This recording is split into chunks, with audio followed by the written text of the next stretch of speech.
শুভ দুপুর বন্ধুরা। রোজ রোজ না আর নিরামিষ খেতে ভালো লাগছে না, কি যে করব। আজকে ইচ্ছেই করছিল না কিছু রান্না করতে, তাও করে নিয়েছি। থালাটা দেখতে কত সুন্দর লাগছে, কিন্তু খাওয়ার সময় সত্যি বলছি বন্ধুরা, খেয়ে কিন্তু একদমই শান্তি পাচ্ছি না।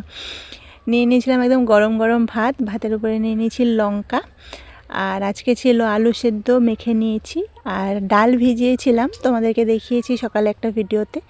ডালের মধ্যে একটু বাঁধাকপি আর কাঁচা লঙ্কা দিয়ে দিয়েছিলাম, দিয়ে বেশ মচমটা করে। বড়াটা কিন্তু আমি ভাজিনি, বড়া ভাজার আগে বরমশাই চলে এসেছিলো, ওই বড়াটা ভেজেছে। সকালে একটু মটর সিদ্ধ করেছিলাম মুড়ি খাওয়ার জন্য, তো বরমশাই না মটরের ঘুগনি বা মটর সিদ্ধ ভাতের সঙ্গে খেতে খুব পছন্দ করে, তাই ছোট করে একটু করে নিয়ে নিয়েছি ওর জন্য।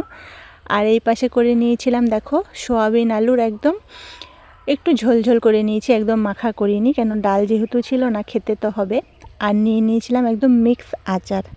তো আজকে দুপুরে এটাই লাঞ্চের থালায় ছিল। এখনও অনেক দিন বাকি আছে, রোজ রোজ কি রান্না করব এটাই আমার টেনশন হয়ে গেছে।